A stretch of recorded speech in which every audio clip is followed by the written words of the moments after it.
Hello and welcome to this episode of The Height of It. I'm your host, Matt McCullough. I'm also your host, Peter Murphy.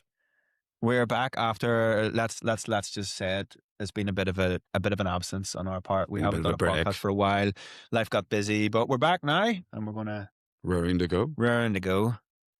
And we're delighted to have our guest, Ina Shynkevich, today, who is a Ukrainian mother who's been living in Armagh since shortly after the war, the full-scale invasion of Ukraine in 2022.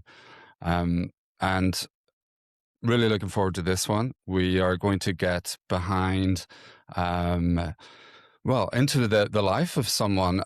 We talk about Ukraine all the time in terms of diplomacy and the war and what's going on. But behind that, there are real lives, ordinary people whose lives have been interrupted, let's say, who had to leave their country, didn't want to, but had to leave and find themselves in a completely new place and trying to settle down and start a new life. So we're going to get into that and ask about how life was before the war and the decision to leave and the arrival here, what you knew about Ireland beforehand, what you knew about Armagh. Why did you decide to come to Northern Ireland and Armagh? How it's been, the whole issue of integration, attitudes towards Ukrainians and how they've changed, if they have changed, and cultural differences and so on, and maybe something about the future and prospects for you, for Ukraine. So we're looking forward to getting into that. Yeah. Welcome to our podcast. Thank you very much. And first of all, thank you for inviting me and let me share my story. Actually, I never dreamt to live abroad, and I just see my future in Ukraine. So, but right now I'm here, my new life for me and for my girls. And so hang on, you never envisaged being in a shed in the back garden of our producer Steve's house in Armagh? This wasn't part of the plan.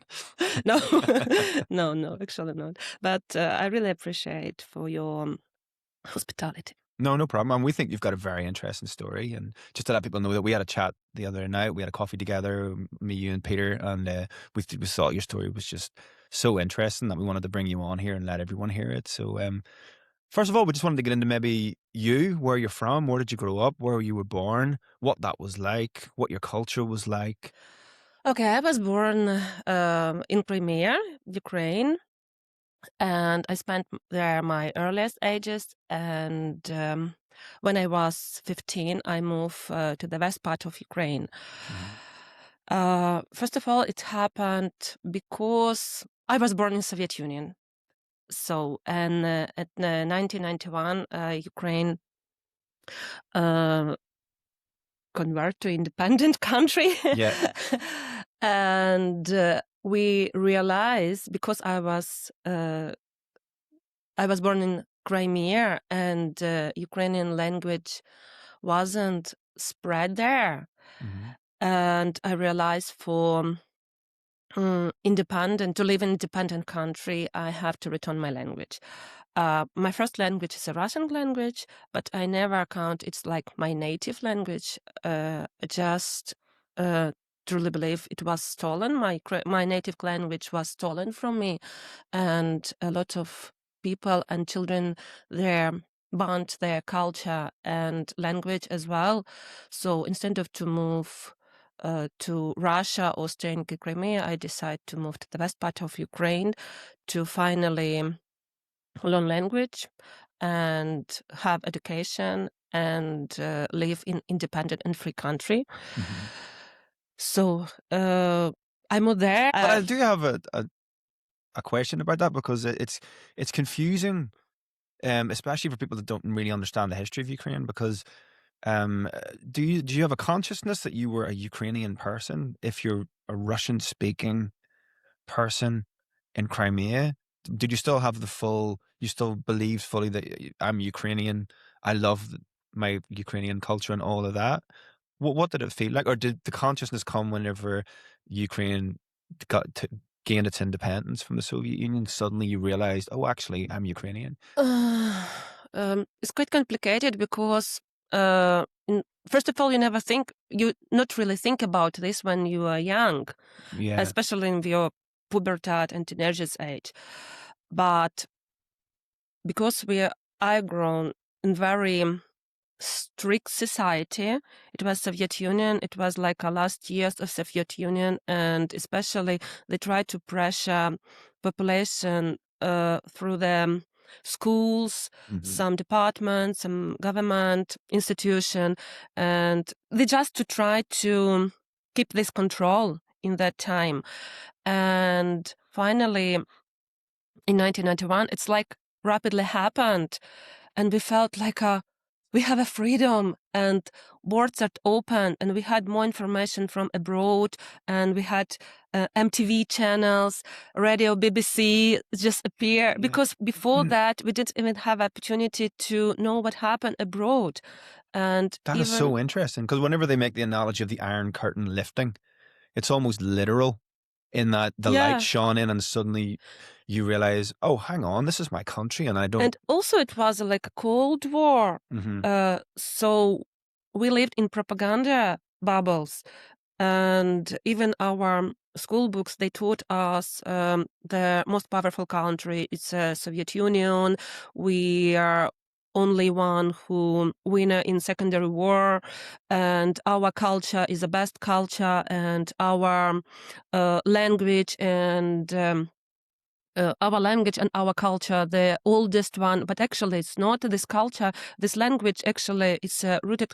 It's not rooted language. It's we have like one family, but the first language is a Slavic language, and actually the Russian language is the youngest language around Slavic languages. And Ukrainian much more older. And if you look like Moscow, it's the youngest capital. But Russians, they always say we are oldest one, and everything started from us. But actually, no. But we didn't know it because we didn't have like book, didn't have internet. But when the independence happened, everything started opened, and we had more opportunity to learn, to know about this. That's amazing that such a change can happen so fast. To be under that communist-controlled regime, to suddenly saying, by the way, you've got a language that you don't know, and you've got a country that you weren't really aware of because you were so tightly controlled. Must have been such a strange feeling. Yeah, and for example, about language, my mom, actually, she's from west part of Ukraine, and her native language, it was Ukrainian language, but because Ukrainian was prohibited during her school age, they could speak Ukrainian in school, and if you want to find the good job, you have to speak Russian. They persuaded you to speak Russian, and in all of Ukraine. That was the case, not just Crimea. No, not just Crimea. Right. And they count Ukrainian language as a sign of low-educated person, like not accepted in universities, and they laugh at it, like they banned, and I'd say they banned culture and language. They try to deny, and they always say it's like not enough, it's not enough. Only ignorant people speak Russian, Ukrainian. So they persuade and urge people to speak Russian. No, if you want to survive, you have to speak Russian. This situation was not only in Ukraine, but around all 15 Soviet Union republic.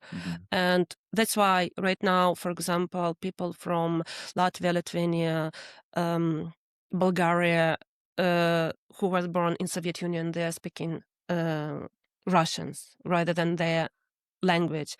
And I know my language was stolen. I didn't have any opportunity to learn Ukrainian because the books didn't exist, the lessons didn't exist. So I started to learn Ukrainian language only in 1995, but I started speak 2002 when I started to work in school. But in my life, in my like a normal life, in family, I still used Russian language. Okay. Because it was easier, and my children there also spoke Russian language. but in that time, it wasn't so sharp, so principle for me, because I never had feeling what they are brothers or some with like relatives, but I just accept we were one country one time and we have the same border, and it doesn't matter what language you speak. It's matter what you think and what you're doing for your country. I had this believing, but after the full invasion started, I just can't speak Russian. We You won't started. speak it at No, all? no. We just start.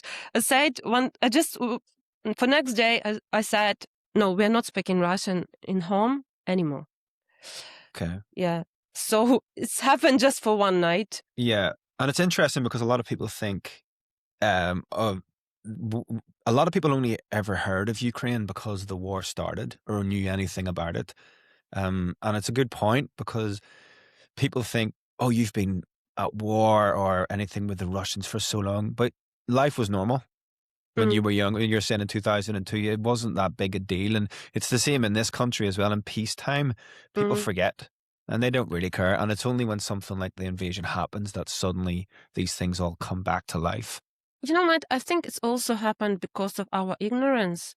Because some people, I can't say like about all people, but because I was born in the south part of Ukraine and most of my friends are from east part of Ukraine, we're just we were just consumer. We weren't like Right. citizens. Because we're taught by Soviet Union school history. It is a propaganda, and we had cliche in our head. And after that, we turned to the adult life, and we've like busy, didn't really interested in history. But when the war started, because for me the war started in 2014 when Russia decided to annex Crimea, I started to learn history, and I see how much time they try erase our culture, our population, our language. And I said, oh my God, why I didn't know about this before? I think I didn't know because I wasn't prepared. Mm-hmm. Like my mentally wasn't prepared for this.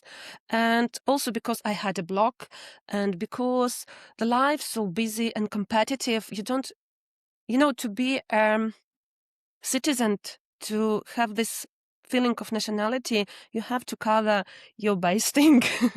Yeah. So, Mhm. but if you are working all the time, maintains, you don't have a time for this, Well, actually. that's a great point. That's a very good point. And Yeah. also because the capitalist system probably increased after 91 when the Mm-hmm. communism fell. Maybe Ukrainians had a sense of freedom and thought, wow, this is a new Yeah. system. Let's get involved and forget. Yeah, and I lived in turbulent time for my country. It always was something. And collapse of Soviet Union, it's long time of poorness, because I remember the time when all fabrics and shops they just collapsed, closed, and my parents they stayed out. Work and job, we had a time very very tough time in 19th when we were limited in food and electricity and everything, because it was the time of our independence. And of course Russia, they always say, oh, we are friends, but they cut everything just to us how it's good to be with big brother, right, the independence, but we survive. And after that we had revolution and revolution again, because Russians allies, they tried to have a power in Ukraine. We had Yanukovych, we had Orange Revolution, we had Revolution of Dignity. It's turbulent time. It's actually quite tough time for country. It's we old culture, but we young country. Yeah, brand new state. Yes. Very old culture. Yeah.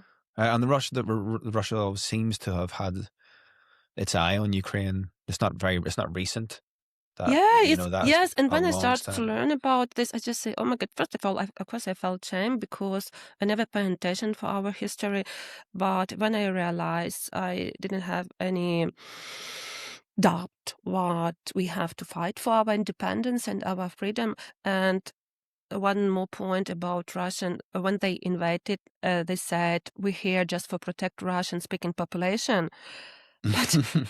But they bombed actually Kharkiv, Donetsk, Dnipro, Which were which were actually Russian-speaking cities. yeah, most of the people there, like I don't know, 60-90% they're Russian-speaking population. It's Odessa, the same Mariupol. thing. Mariupol. It's just madness. So I decided I can't speak the same language as our enemy. Would that have been quite a common attitude? Would there have been many people who would have made that decision to switch languages? Yeah, and that's why I said, girls, okay, we are speaking right now. We start speaking in family in Ukrainian, because what I prepare you for living in Russia or living in Ukraine. So it wasn't the question for me at all. But right now I have to speak every day 3 languages. I speak with girls in Ukrainian. Here, in my working surrounding, of course, English, but I still speaking with my parents Russian, because they're staying on occupied territory, and it's not safe for them to speak Ukrainian. Are they in the west of Ukraine? My parents, Yeah. they're in Crimea. Well, they're in Crimea. Yes, they on Oh, occupied wow. territory. I haven't seen Right. them for a long time. So, and right now in Crimea, like officially, they have 3 languages, like Russian, Ukrainian, and Tatarian. Which is the ethnic But minority. if someone Crimea. heard you speaking Ukrainian or Tatarian, you will be prosecuted. Really? So it's not safe. Yeah. It's not safe for them to speak with me Ukrainian language. So Crimea was annexed in March 2014, early 2014. And when was the last time that you have had contact with? No, I speak with them almost every day.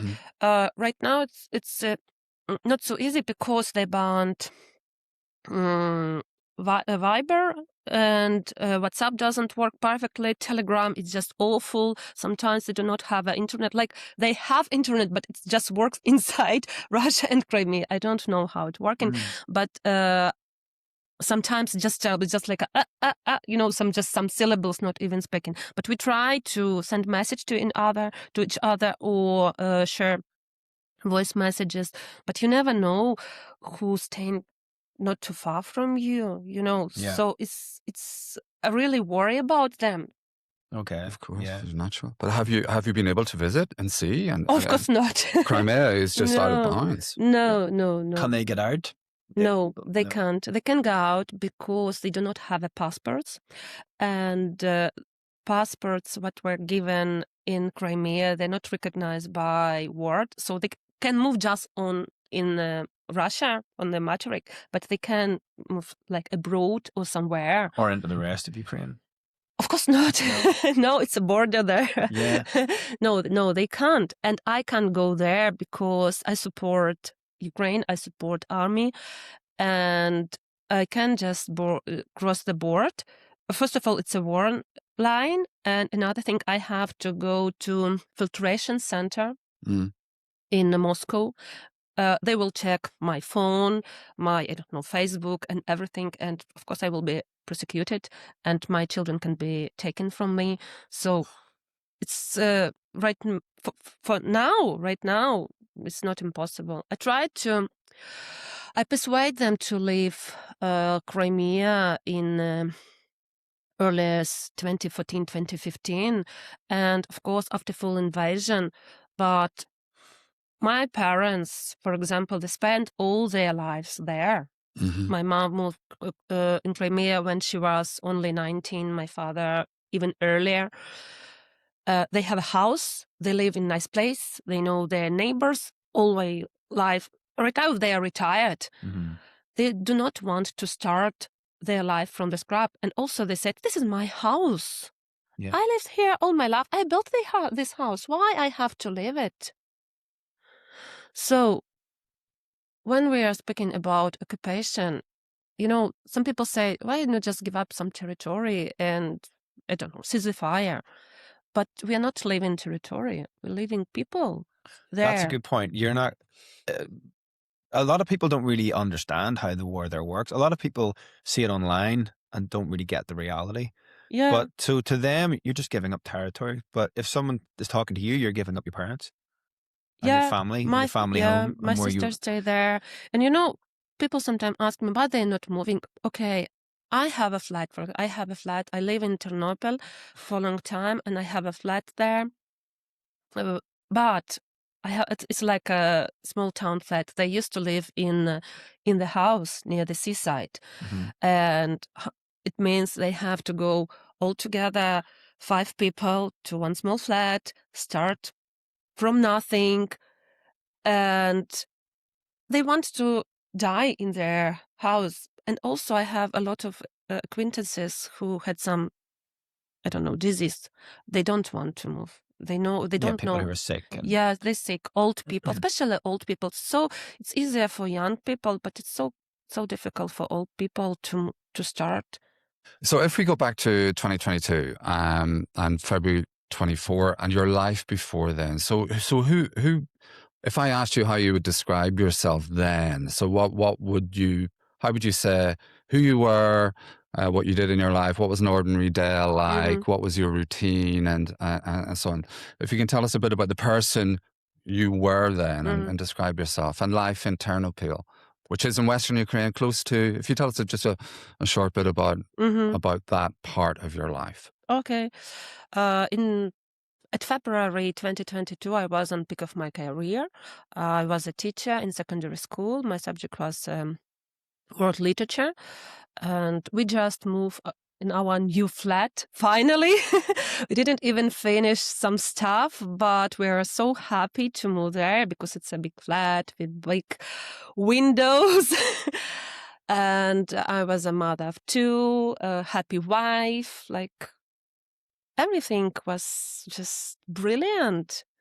And we had plans about girls, and maybe after 10, 15 years move to the countryside or bought like some small house. Like we were full of plans. So we never thought about moving abroad, or about another life. I was happy with my life. Absolutely.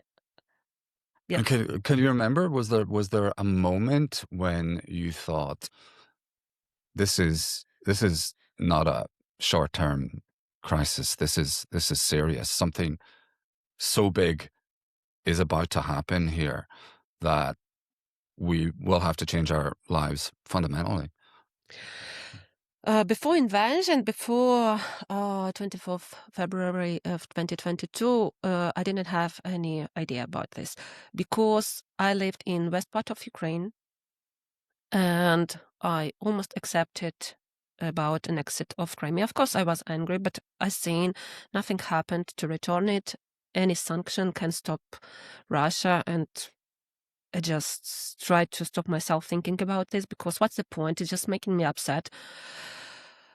And when we heard about possibility of invasion, unfortunately, our government, they tried to reassure us and say, don't worry, like everything under control, just come, enjoy. It was like it's not, wasn't holidays, but it's something around holidays. Just enjoy it, they said. And I remember this day very clear because I didn't have, and I still do not have a TV. So I use just internet issue or some mass media in internet rather than watching TV every day. And I wake up early in the morning, like usual, to make a breakfast for children, prepare myself for work. And my friend, my very close friend, she called me and she just cried, screamed, and say, Ina, the war had started. I say, what are you talking about? I do not have a time because it's breakfast and I have to wash my hair. It's like a working day. And she said, what are you talking about? They bombed Kiev. Look on the internet, look in news. I said, no, it's some mistake. It can't be like this because I look like out of the window of the street, people just walking, like nothing in the sky. I say, okay, don't panic. Let's see. But when I opened, I thought it's something because all like all news just spoke about this and pictures and video and say, no, it shouldn't be like this. And I had a feeling like I'm in some movie. And I sat for 5 minutes and I went to the bedroom and I said about this to my husband. But he was so calm and he said, I knew it. I say, how? And I had a feeling, but I do not let this feeling to arise. So we just sat for like, I don't know, 10, 50, half an hour. But after that, I said, okay, probably we need to go and donate our blood. And we went to donate our blood. And we tried to take some cash from the bank, but bank was closed. Shop didn't accept cards. And we realized we do not have a cash in the house, like at all, because in public transport we pay by like special traveling card, and shop we just used. And actually, we always keep our money in the bank because it's a safer, like rather to have it in home. And we stay without cash, with limited of food in the fridge, and we just like had a panic. But I said, no, it can be for a long time. It can maybe just a few days. It's mistake. And we waited for reaction from Europe, from the world. And I was pretty sure it should finish very, very soon, because it can be like this in 21st century. And also because we had the Budapest Memorandum and USA, Great Britain, Northern Ireland, and Russian Federation, they promised to protect us and maintain our territory integrity and our freedom. I say, no, they have to do something, because Russia break the rules. They break this agreement. Okay, where are you people? Where were you? After 1 week, it was so obvious no one is coming to help us. My husband was already in the army, because he went for the next day. We stay home with girls. School just closed. Everything just closed. My friends, they give me some cash because I didn't have it. I can approach my money. It was blocked in the bank account, and that's For all. how Like I long? had Was that even a week later? Yes, it have Wow. for maybe for 2 or 3 weeks. Like I had the money, but I can't use it. And my husband was already in army, and he started to persuade me to move abroad. And he said, Ina, it's not stopping. It's not stopping soon. It will be years. I said, no, it can't be like this. I just can't believe it. Your husband seemed to have a very good intuition on how it would go and how long it would, what a Russian invasion is like, because that is, the Americans have the shock and awe tactic. The Russians have the eat the territory bit by bit over years. Yeah. They're very long. They've got a very long game in mind. Because it's a funny thing. He was born in Russia, actually, but he moved to Ukraine in very, very early age. And maybe he was just around 1 year old. And he spent all his childhood and young ages in Ternopil, in the west part of Ukraine. So he was taught by his relatives and grandads about all think what communists done on the west part of Ukraine. Because I was born in the south, I haven't seen this terrible terror what happened on the west part of Ukraine, how they tried to erase Russian culture, how they move Ukrainian people in Siberia. I didn't know about Holodomor at all, because it wasn't in our books. So Holodomor was this artificial famine, which was created in the 1930s. Yes. By the Stalinist regime. Yeah, I didn't know about it. My mom. How many people died? Over millions. Millions. And you didn't know about that. You hadn't been educated about that. We haven't been educated about it. It was like secret knowledge. My mom knew about this, but she doesn't want to tell me this story because she's afraid about us. Because if someone tell about this, they can be prosecuted and imprisoned or just disappear. Because no one should know about this information. But he knew about this because he was raised in the western part of Ukraine. So he didn't have any illusion about Russians. Mm-hmm. And all the time when he said me about Russians, about how they can betray us, and I said, okay, like I took it like generation trauma. You know, I never take like it seriously. Okay, oh, okay. But in that time, I said, oh my God, he was right. He was right. Mm-hmm. So he persuaded me to go abroad with children because he said, like, you have to save children. But I really hoped it's just stopped very soon. And after that, Sorry, Ina. Can Yeah. I ask just, I mean, how are you communicating yourself and your husband to your kids about this? I mean, how do you talk to children about a situation? You said your emotions have gone through disbelief. You just can't believe what's happening. And then there's panic.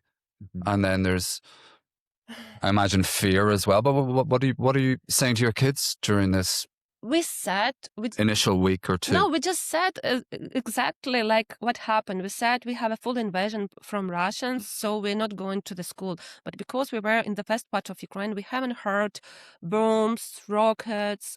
They haven't seen all these terrible things. We only had the sirens, but it's happened for next day because our system wasn't prepared for it. And we start to find where the shelter is because we live in a new building, and of course it's without even basement. Don't prepare us for war. So only after 1 week we start to listen sirens, to try to find a shelter. We haven't seen any bombs, and after week or two we had this fake feeling of it's Security? happened there. Mm-hmm. Yeah, secure. It's happened there. But after 3 weeks, their muscles target building in Vinica. It's around 2 hours from our city. And after that, husband started persuading me more like straight like a go. You have to go. It's too close. They're not really worry where you're living. I say it's nothing here. It's not like a fabric or some military issue. We don't even have a army here in that side. It's just residential. It's just what they can target here. It's nothing here. And said, you're not, they try to terrify us. Go, why are you staying there? Oh, you're staying there because it's new flat. You know, he started just blackmailing me. After 1 week, they target Lviv. It's very close to our city. And after a few days, they target other city, but the bomb, not in the center of the city, but like, you know, it's countryside. And after that, I decided, no, maybe it's time to go. At least it's a safe place. And I moved to the Poland at the end of March. I moved to the Poland, but even in that time, I believed it should stop soon. It's just for 3 months. It can be so long. The European United Nations need a little bit time. You know, it's always everything long because of paperwork and blah blah blah. So right now they have to stop. It's so obvious. It's not a conflict. It's not a mistake. It's a full invasion, and Russia should be stopped. But it's not. How did you get to Poland? It was by train, obviously, but what do you remember about that journey? Crossing the border. Across the border, we had a lot of volunteers in that time who had their buses, and they just move people for free, voluntary. All people who want to go abroad, they just move them to a different point of the broad, and they leave that. It would just cross abroad by foot. Right. Yeah. And how were the children reacting at this time? I'm assuming they didn't want to go. You didn't want to go. Oh my God, I can. When you're asking me, I just have it in front of my eyes because I didn't want to go. And I start to, after they target Lviv, I understand for next time it can be Ternopil as well. and I started to learn where I can move, because all countries, they are so open for us. But I realize I don't want to be like superfluous in some countries, and also what the point to go, for example, Italy or Spain, because I do not even know language, only one language, only foreign language, what I know it's English, but Britain was so far from us. And in that time, United Kingdom started this program Home for Ukraine. And I thought, oh, maybe it's better to go there because at least I know language. And I put my advertise it's site called Opora, when they try to find sponsor who willing to take some Ukrainian people. And I just wrote simple message. I'm a mother of two. We're trying to find safe place for not long period of time. Can you help us? And I received for 5 minutes just, I don't know, 20 or 30 messages back. But most of them was like, we're a retired couple, I'm 80 and 86 years old, our children leave house. And I realized my Lira, my youngest one, she was 8, and she's very energetic child. And Sophia was 10, and I understood it will be quite difficult for them and for this couple as well, because I have to stop them all the time. Don't shout, don't run, stop argue. And among all these messages, I found one message. We're family. I have 3 children. We are living in countryside. We have a dog. We have a cat. We have a playground. I have a big car. I will take your children and bring them to school. I said, oh my God, such a lovely place for my children, and such a nice message. And I didn't even check the country. I just moved for this voice, Yeah. and I answer, oh, hello, I like your message, I like your place, it will be nice to go there. And say, don't worry, we will start. I fill up all forms. And this woman, her name is Celine, and we're still friendly right now. She's my soulmate, and she done everything for us. She filled up all forms, she sent these forms in Opora and visa. She done everything for me. And she actually also said, don't stay there because it's not a safe place. If you have opportunity to wait, because we didn't have a visa, yeah? You have to wait for some period of time when they give you a visa. So I was persuaded by my husband and by her to move, and also a fear, because in that time it just was terrible. The sirens happened all night long, and you can stay in the flat. And the windows, what I proud about them very, very much, there's a big windows from the sill till the floor. It was actually targeting, because I realized even the bomb falling near the building, these windows can kill us. And we didn't have 3 walls, because you need to have at least 3 walls to be protected from this bombing, and shell and this wave. So we didn't have it. And these windows, it's just my headache. So they went from being your pride and joy to being lethal. Yes. So it was a February and start of the March. It was very cold, like right now, like -15, -20. And sirens happened at the night, and husband called me all the time. Are you outside? Because we have a special app, it calls Alarm, and it shows well there is which part of the country targeting like now. And he called me and say, are you outside? I said, yes, but I'm still in the bed. I said, show me.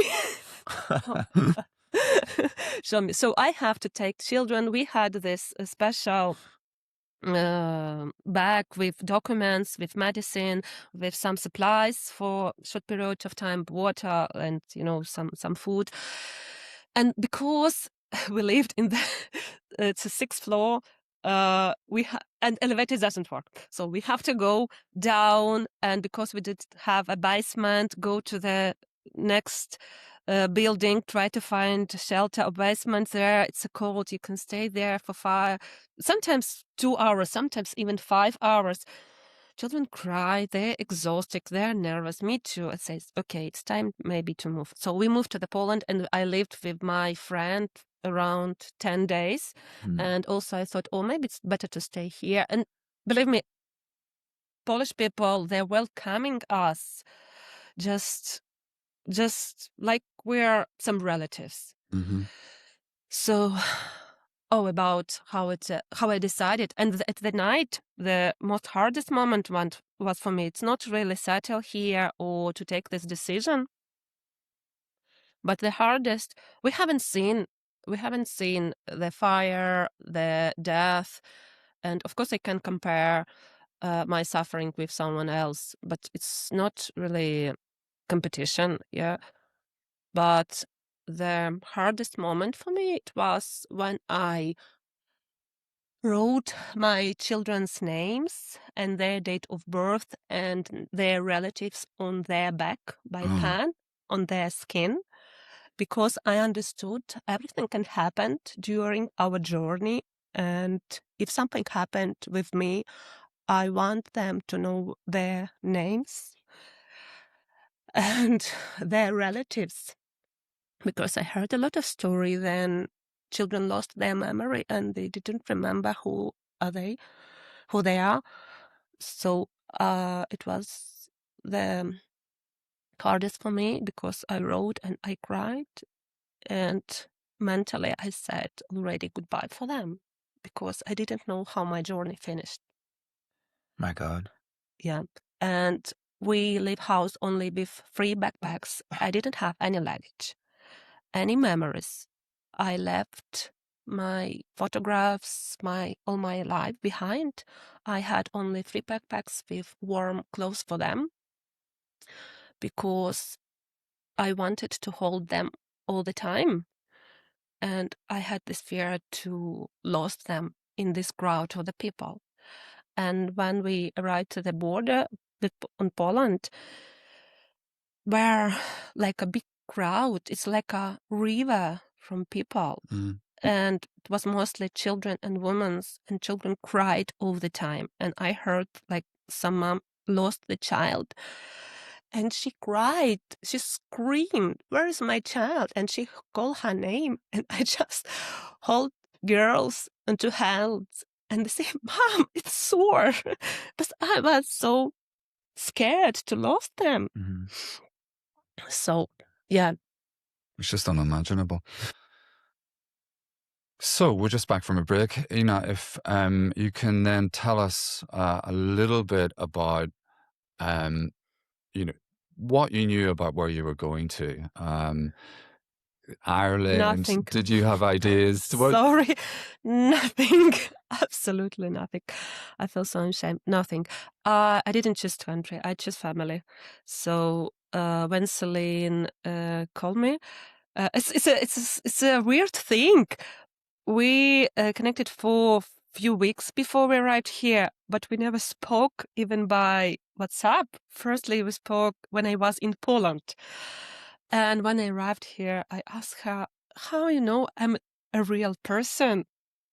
She said, "I don't know, I just felt.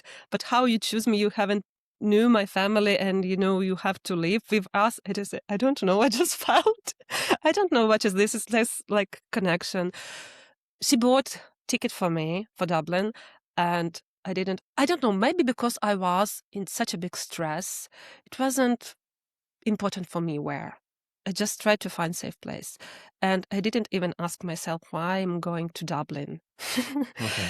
And she met me, and she brought me by car, and she said, "Oh, this is a board." I say, "Okay, right now we are in another country, Northern Ireland." I say, "Okay."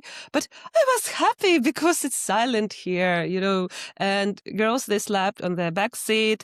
And I didn't think about this. And firstly, I realized where I am when they left the house for work, and I stay alone on the top of the hill. The folk was around me, and I just, "People, where are you?" It was first time when So this was in Armagh. Yeah, it's Armagh, it's Hamilton Bone. But they live in the countryside near the wheel. Oh my God. Or the windmill? The windmill, Yeah, thank yeah, you. yeah. Yeah, and it was like a foggy day, and they're living at the top of the day. Neighbors, not really, you can see the house, but it's just, Okay. And So you've gone from normal metropolitan city life in your yeah, beautiful glass-fronted apartment yeah. to war, and then to the fields of County Armagh. Yes, such a big difference.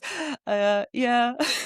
And only after that, I start to investigate where it is. Where the hell am And I? yes, and after that, actually, of course, we have taught in university and school about United Kingdom, like it's united of different countries, but we always focused on England, and we always used to think about United Kingdom as just England or Great Britain.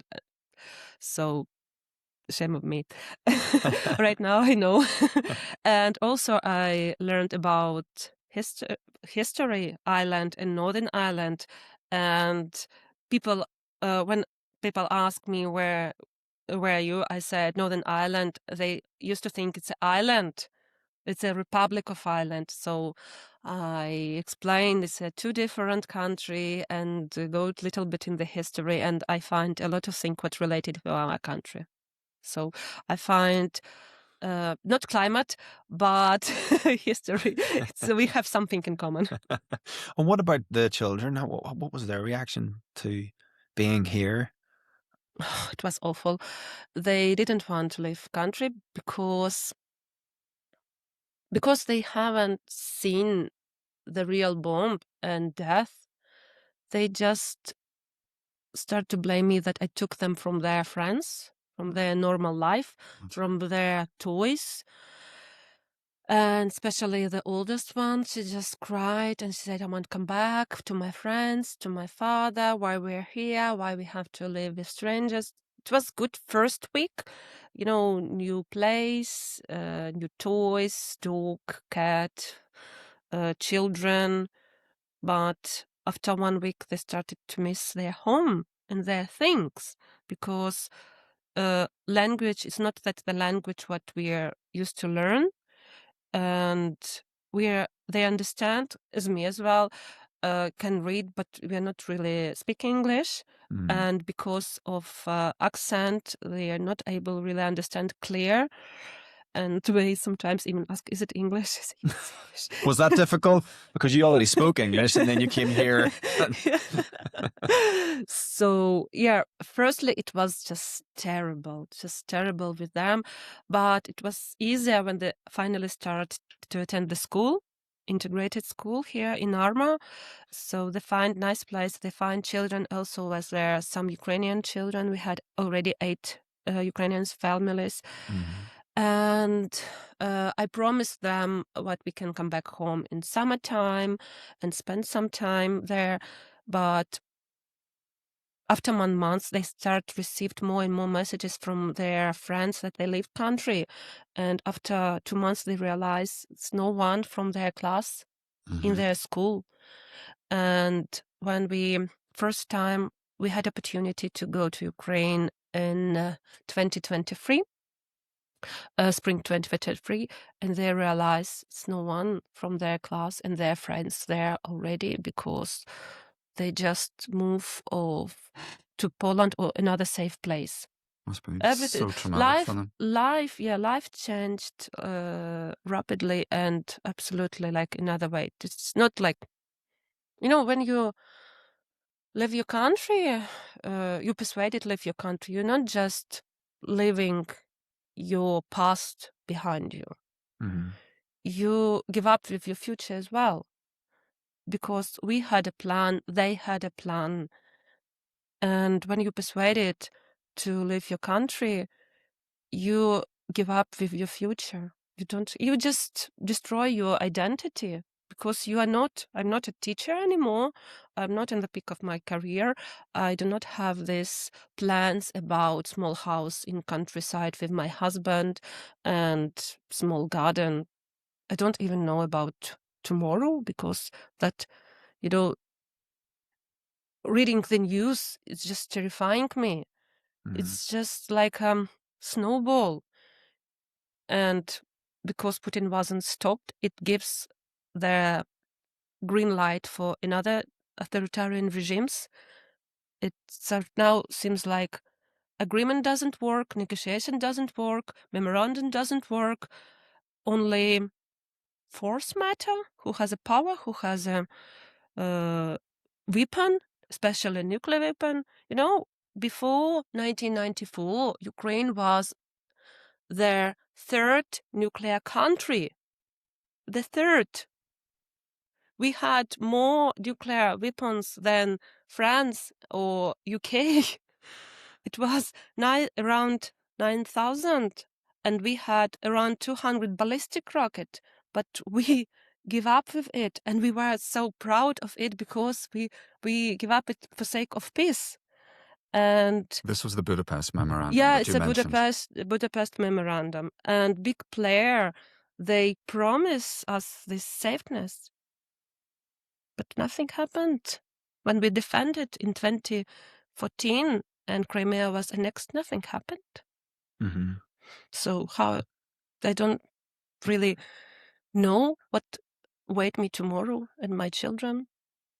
And on your identity, you can't be the person that you were in Ukraine, and when you come abroad, you get handed an identity in a way. You're now a Ukrainian refugee, and that is what people see you as. How does that life feel? How does it feel to you day to day?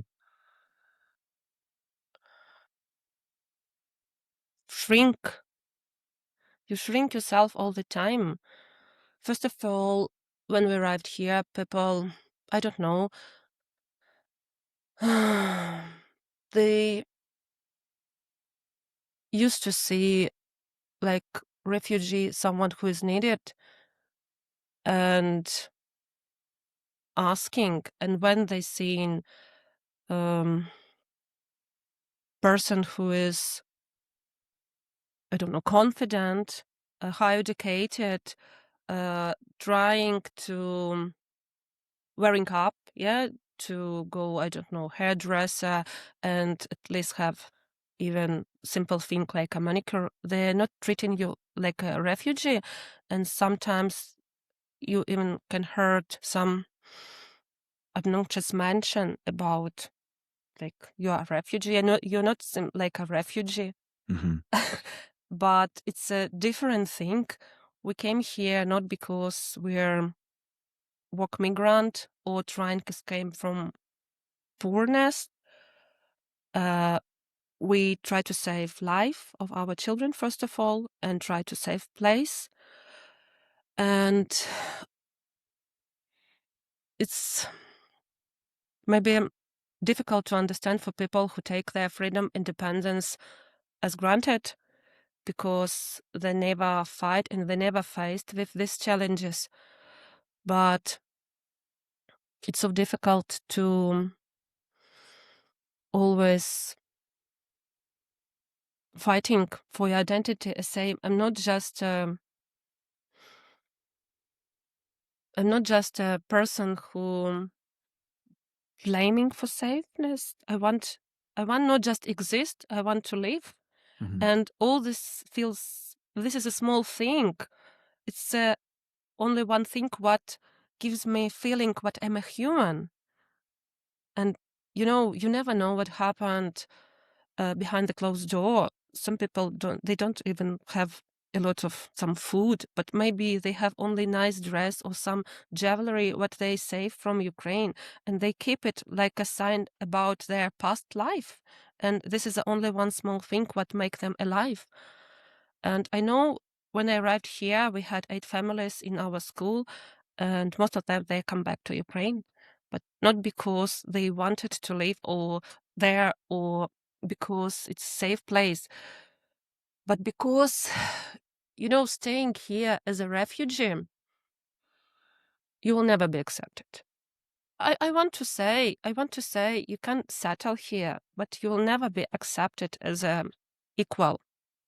It doesn't matter how long you will live here, your education or your language, you will be always stranger. And not because people do not want to accept you, but because you lost your past. You do not have people who can share your memories about your childhood, about your youth. You don't not have a people who has this experience about even collapse of Soviet Union, very hard 19th. And it means you lost the part of your identity forever.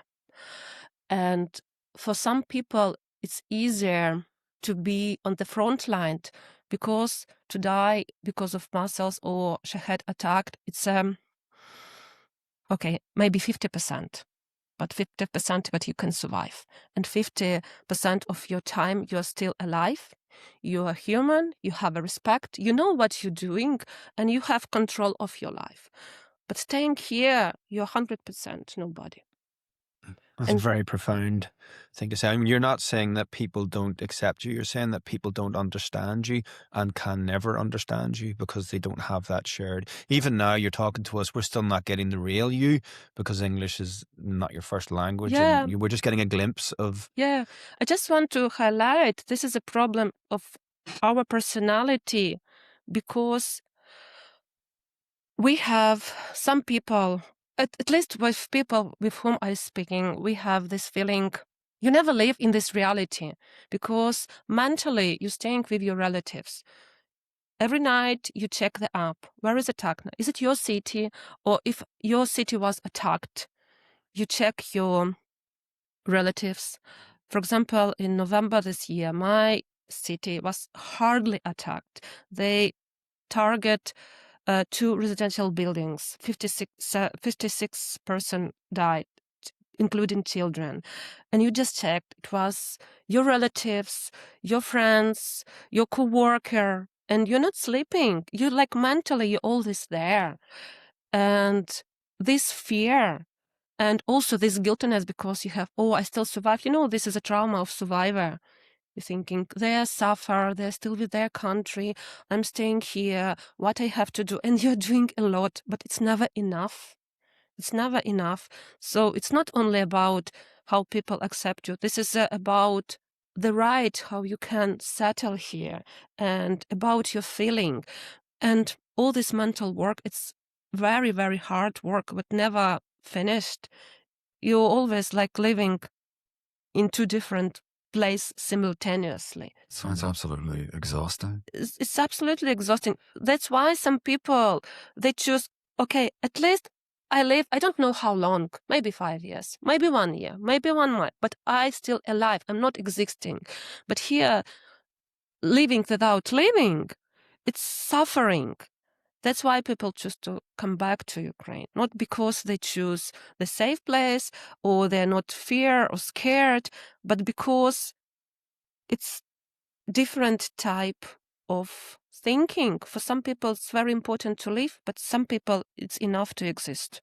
So it sounds like while people are certainly initially they were very welcoming towards Ukrainian refugees, but it also sounds that they, or at least some people, they judge. Or they have expectations as to how refugees should behave, perhaps, or what they wear. You mentioned jewelry and stuff. Unfortunately, personally, I faced with it. Yeah, and some of my friends, it's not really like in some European country, but yeah, it still exists, unfortunately. Well, we get some people, you see a lot of this online, and they say, well, there mustn't be much of a war in Ukraine, or there mustn't be, Ukrainian refugees must be here simply to exploit the system because they go home to visit sometimes, or some of them have returned, so it must be safe. And obviously these people just don't have the understanding of, first of all, what a war zone is like. I remember talking to a Bosnian who lived in Bosnia during the 90s, and I said, my God, it must have been awful. He said, I didn't see any of the war because not the entire country is at war all the time. Yeah. And if you're returning to Ukraine, it doesn't mean it's safe. Absolutely and it doesn't not. mean that you're having a great time in Ireland, claiming benefits and then going home. Absolutely not. The dynamic underneath that is very important, I think, for people to know. Matt, it's a just opportunity to have a fresh breath of fresh air, to felt yourself alive, needed, like you are important. Because here, unfortunately, you don't know who you are. For example, and another thing, because right now my scheme, it's called Homes for Ukraine. It's not late for the living here. So all the time I'm limited. I don't know how long I will live here. One more year. Right now my visa have to finish in 2026. So I can't plan. And all this, when we arrived here, it was for 2 years. After that, they continue for 1 year. So if, for example, people know, okay, I can stay here, but my work is not relevant, so I can go and learn or study and go to the college and have new profession and have new skills and continue my life in new job position. But because the visa is limited, they thinking, what I will do when my visa finished? If they send me back, when I arrived here, I was 42. Yeah, and I know already my subject, my work is not related with the school. I can work as a teacher here, but because I knew my visa just for 2 years and I hope the war finished, I didn't start any learning, didn't even try to settle here because I knew it's just for 2 years.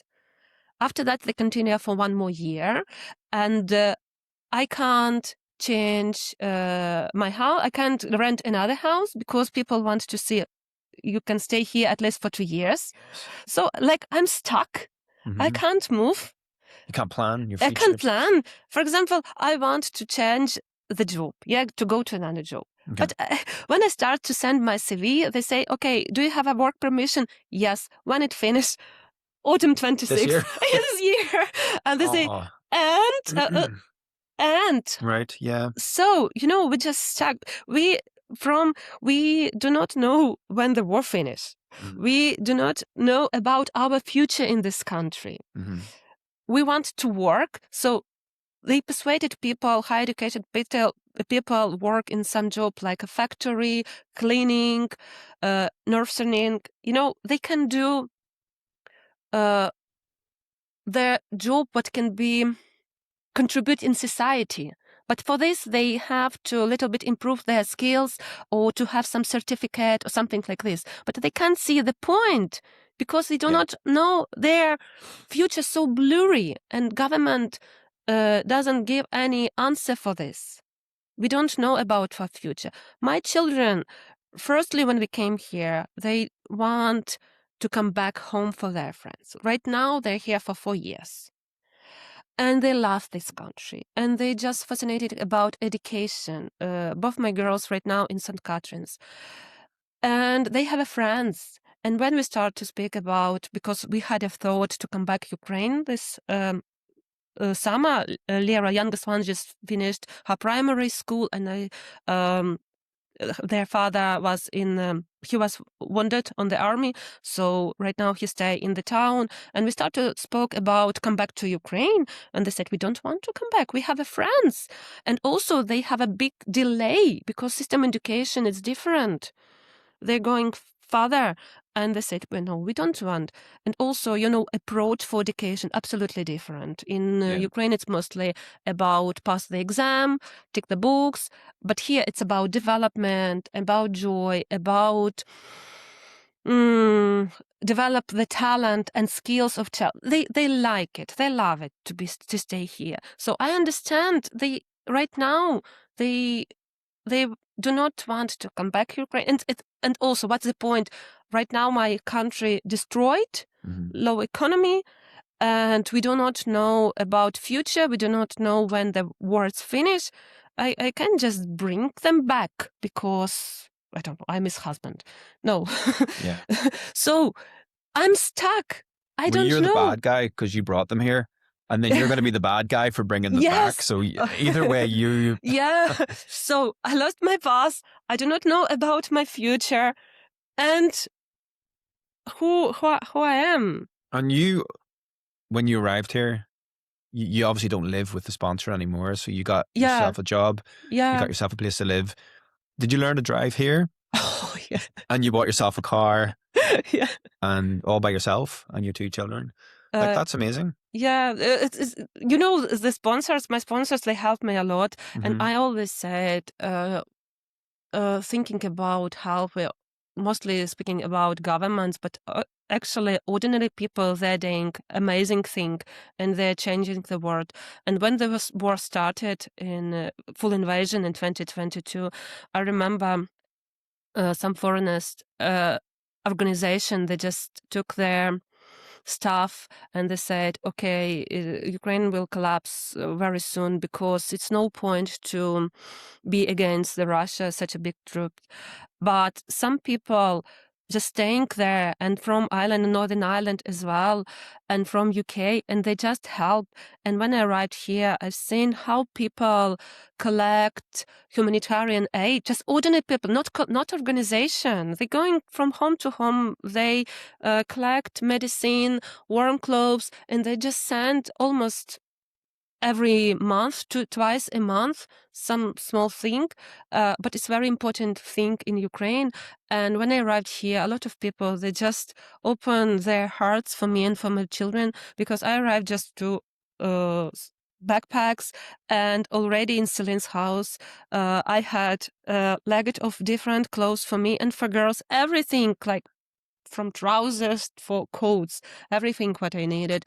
And they helped me with all paperworks, and here paper, it's just headache, HNS, bank, and GP, all these things. She just took my hand and she went with me all these points, and she done everything for me.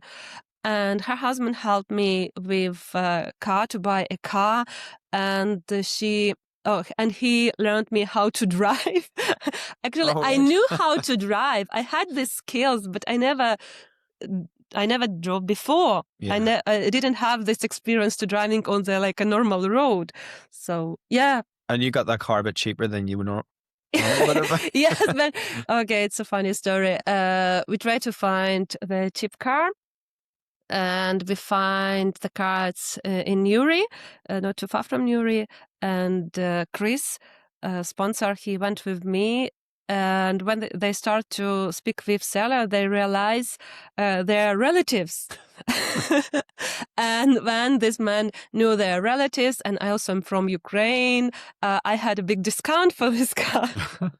So I already told that Northern Ireland looked like a big village, because everyone knows everyone's. And if you start to speak with someone, for a while, you can find some acquaintances around you. Yeah, it's so funny, but it's a good. It seems like a nice community. Yeah. So, have you noticed any change in attitudes from local people in terms of support for Ukraine? Do you think that they still support Ukraine the way they did, or has that changed? Because you mentioned the collections of humanitarian aid and this outpouring of the opening of hearts that you mentioned. And as the time goes on, has there been anything? I mean, have you noticed a sort of compassion fatigue? And that people there's just so much going on in their lives, and there's crises and wars in other places as well. And attention on Ukraine decreases the longer the war goes on. I mean, do you think that local people still care about Ukraine? It's a complicated question, because I live in my own bubble. I'm a volunteer in an organization, Ukrainian for Northern Ireland, charity organization. So we have a lot of people around, locals, who support us, and we're still quite close with them. And I can see now their help even more than before, because they know more about Ukraine. They used to know more about Ukraine. They know a lot of things right now. So from them, I can see even more help than in 2022. And also, when the war started, they didn't know how they can help, but right now they exactly know what they can do. Right. But what's really upsetting me, because sometimes even in my working place, people can say, is the war finished? Because right now it's not so much news in TV, radio, and also the situation around Israel and Gaza as well. I can compare. We're not competing in suffering, but all this conflict should be highlighting equally, because because it's about people, it's about suffering. It can be more suffer or less suffer. It's important to nip it in the bud and do not let it spread around the world. And it's important to speak about this. I know people tired, but if you close eyes, it's not just finished. It's just arising, and it's scaring. So in my bubble, we still help Ukraine a lot. We organized the exhibition here just in autumn time. It goes icons on Armagh boxes, and we collect money. Ammo being ammunition. Ammunition boxes, yeah.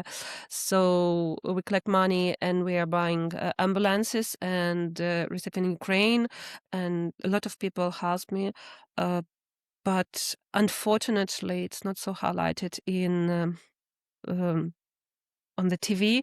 And also, I've been interviewed on Monday, UTV, and they said it will be issue about war in Ukraine on Tuesday, but because flood happened, and of course flood is more important than war in Ukraine, so they moved it, and I haven't seen it yet. Probably it can be for next week or after next week, but we're not speaking about Ukraine anymore. Okay. Yeah.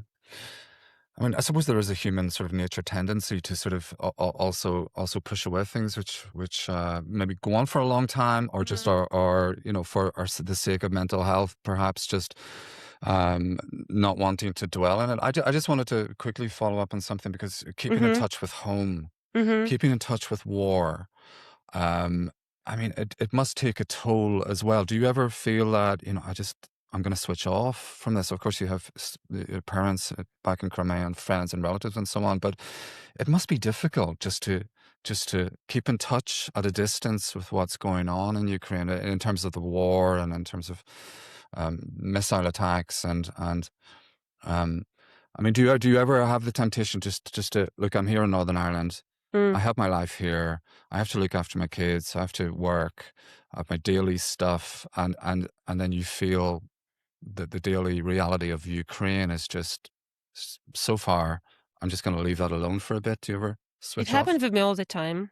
I never want to be a public person and speak in front of mic or camera. I like vanity, but not so much. Not so much. And also, I was worried about my English. But speaking about Ukraine, it's small thing what I can do for Ukraine and for Ukrainian people. And at the end, I want to come back to my homeland. I want to see my parents. I want to leave for my children heritage. And at the end of my day, I do not want to feel guilty and ashamed, but I could do something and I didn't. So another thing, I do not want to be a just consumer of democracy and safe place. I also want to be a person who try her best. I don't know it's changed something, but at least I honest in front of myself and I can see I tried. I do it for myself, first of all, and for my children. What do you think the future holds? Do you see, what way do you see the war going in the future? And do you think you'll ever get back to your beautiful glass-fronted apartment? And do you think you'll ever get any of that life back in the future? Are you still holding on to that? It never back. No. It never be the same. Be realistic. I want to tell you this fairy tale about thriving, developing, and something so on. But right now, my country in ruin, and we can't see any ending of it. I'm realistic, and to protect myself, to protect my mentally, I just do not think about future. I think about just this day and maybe just about tomorrow. it's kind of escapism, but it's only one thing what keep me in good condition, because otherwise I just frustrated and destroyed. So I do not think about what will be after 1 year or 2 years, because I had this dream and all of them just failed. So I just thinking, what can I do today? What can I do today for my children, for some my relatives, what I support in Ukraine? I have few charities what I support. I'm not trying to help all Ukraine. I have charities. It calls Материнська сила України, the Mother's Power of Ukraine. It was a charity what organized by one mother of soldier, where my husband was. And we help this army district. And also we had one charity in my city town who help people who lost their relatives, who staying in the hospitals. So I have 2 charities in Ukraine. I have charity in Northern Ireland. It's like my small responsibility, and I have my children.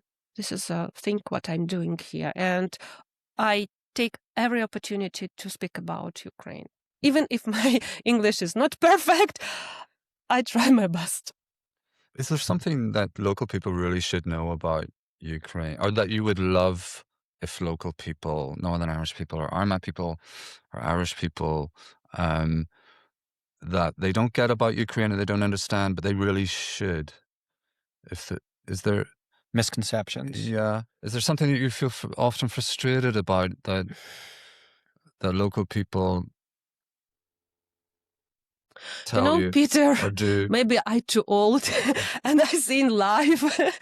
So I believe that people, if they want to know, they already know. If they do not want to know, it doesn't matter what I can say for them and how I suffer and crying and say, look, please.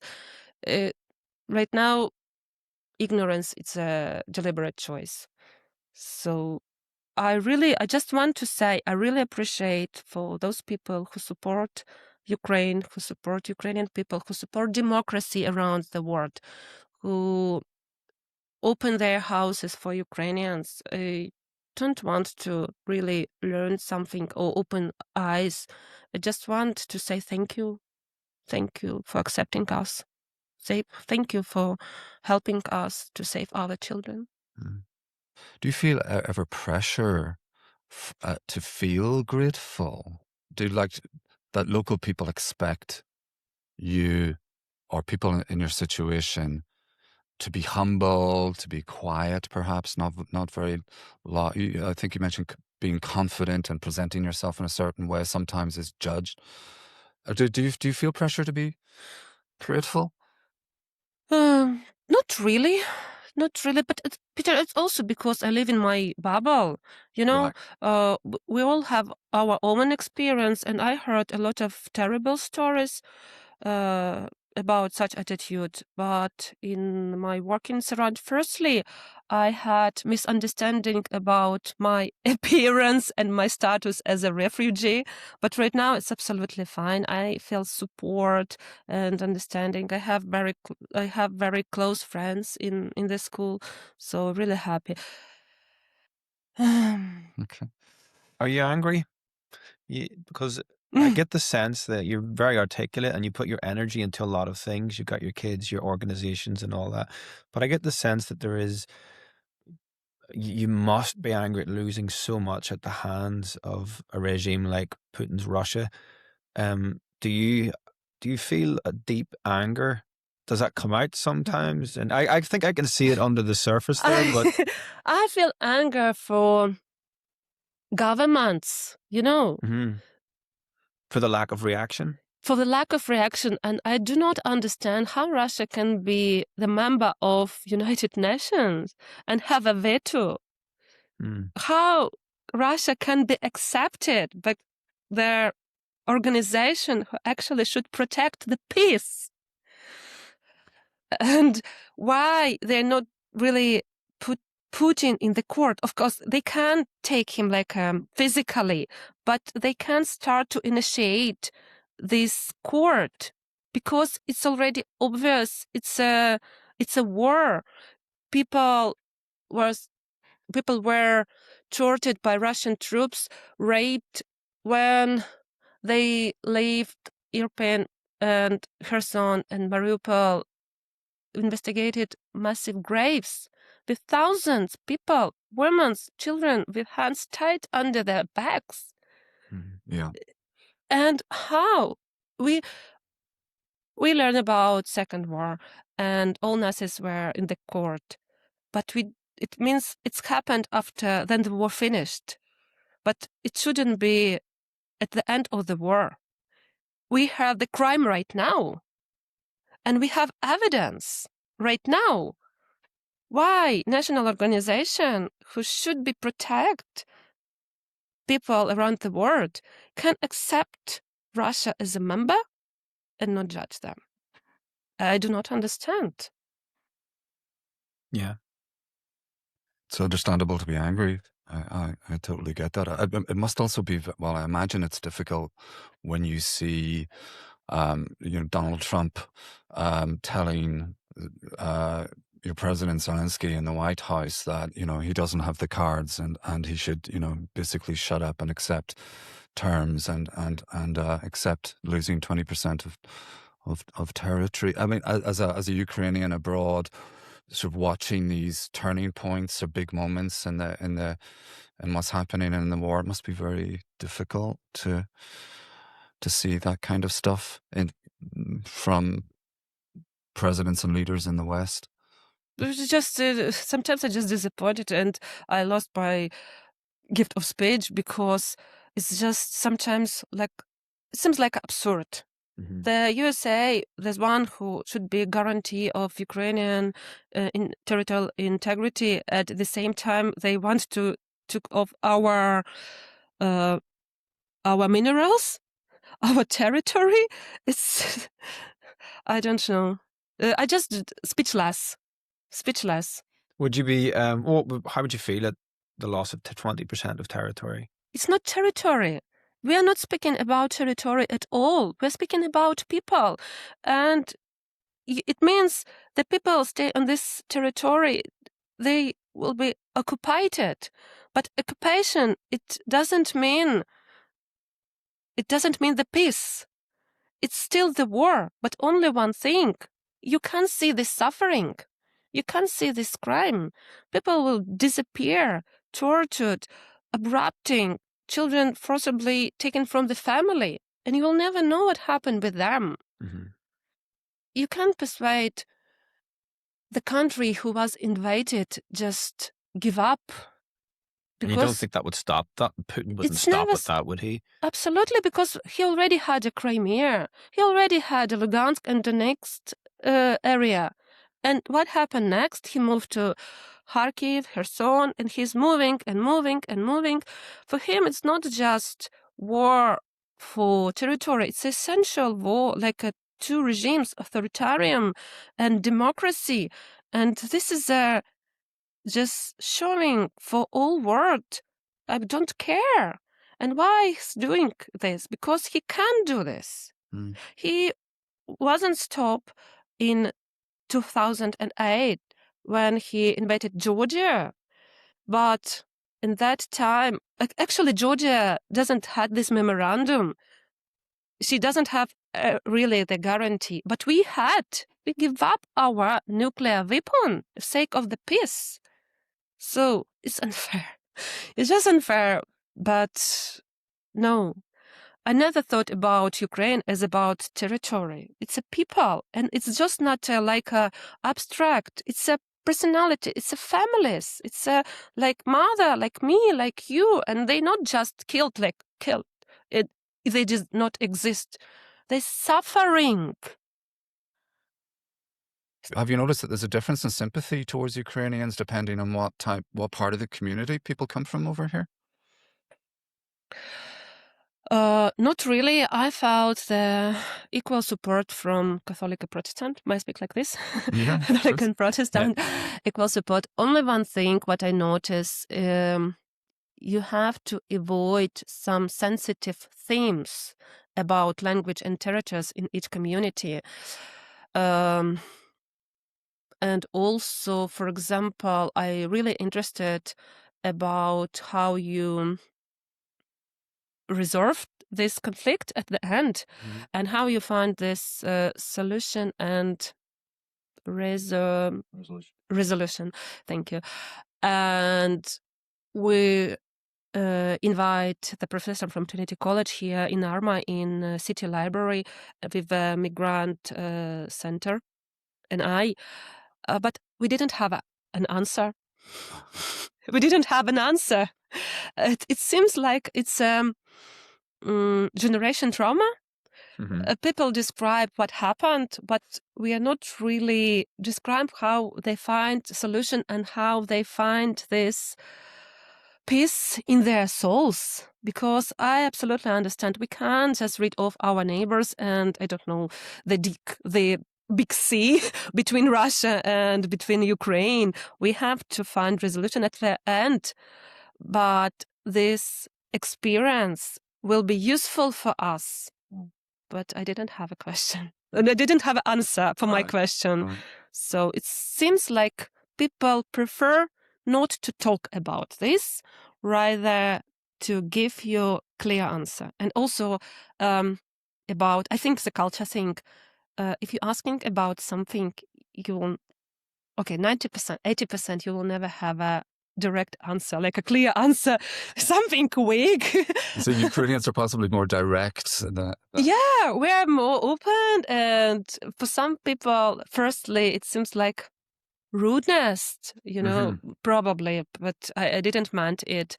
Or, for example, all answers I took this very literally. For example, if I ask, "Oh, how you find this?" and say, "It's interesting," and I really felt like, "Oh, it's interesting," and I start like overmelt and explain more and more. But right now, I know, just stop. It's interesting. They didn't want you to go on. Leave me alone. Leave me alone. So this is a double level language. You have to be here to fully understand what people mean. Yeah, I mean, we don't have time then just for sort of what other sort of cultural stuff you've really struggled with or found a challenge. Maybe the weather, the food, I was thinking, or the accent you mentioned, things which are... No. Or maybe things which people locally could learn from Ukraine, maybe how to cook good food, or I don't know. Is there? I'm quite happy with weather, as long as no rocket here or sirens. I'm quite happy. I like, but I do not need to change my tires every season. Perfect. If we have snow 5 centimeters, we can stay home. It's just perfect as well. Children happy, I'm happy too. Food, I still cook myself, so it's not really annoying me. I try a few times. It's interesting. Only one thing, I do not really understand all this cultural thing. For example, I will think about this later. And I really think about this, and I start to call, okay, do you have an answer for me? But if person saying like this, I will think about this later, it means no way. No way it's happened. This is hiding language. I don't know how to call it. Hiding language. That's really interesting. Double meaning. Double meaning language. Yes. And I told you before, this is about I always ask in the school, correct me if I say something wrongly and pronounce, or my grammar, or times, 16 times. I always ask to correct me, but they never do. They always happy, and they say, "Oh, don't worry, your English is just perfect." And it's just sugarcoat you, and you feel so safe and so confident. And the last time I said, the Dean of Armagh, Reverend Shane Foster, I said, "Thank you for your hostage." And he just changed for few, not even for millisecond on the face. But I read this facial expression and I thought, oh, maybe I said something wrong. I had this feeling, but he said, yeah, I understand what you're talking about. Yeah. And when I come back home, and I check vocabulary and I mix up hostage and hospitality. I say, oh no, for me they sound so similar, but he didn't correct me at all. And it's annoying me because I felt stupid. So you'd rather somebody said, Yes, yeah, absolutely. Because unless he has a hostage and he's like, oh no, how does she know about my hostage? maybe that's what's happened. no, you can imagine how difficult it is because in my language, I'm so smart, witty. My language is colorful and bright because I was teacher of literature, of course. But English limited me, shrink, and I have a lot of thoughts and I have to find the proper words for this and think about grammar and think about times and a lot of things. And what else? This is oh my god, this word. If only conditions, it's a headache. So it's hard. Well, I think you've been very colourful and a brilliant guest, and everything you've said has been really interesting. And we're really, really grateful for you coming on and sharing that whole story with us. So a massive thanks. Oh, from if I us. can't take attention for Ukraine, I think I have done my job. Well, you've been doing that very well as well locally and all the Okay. things you're involved in. But it's a privilege for us to have you on here and to hear that story and told so well. Thank you. So thank you. It really was. You know, if I could also thank you for coming in and sharing your experience, because I mean, there are millions of Ukrainians who have been forced to leave their country against their will in Europe, and tens of thousands of Ukrainians in Ireland as well. And it, as Matt says, been a privilege to hear your story. Just Thank one you. of Yeah, those. I just want to highlight we are many fighting. stories. Yeah, I just want to highlight we are fighting not just for Ukraine, we are fighting for democracy and for justice around the world. Just to thank you for sharing your experience, Ina. That is about the height of it. That's about the height of it. See you next time.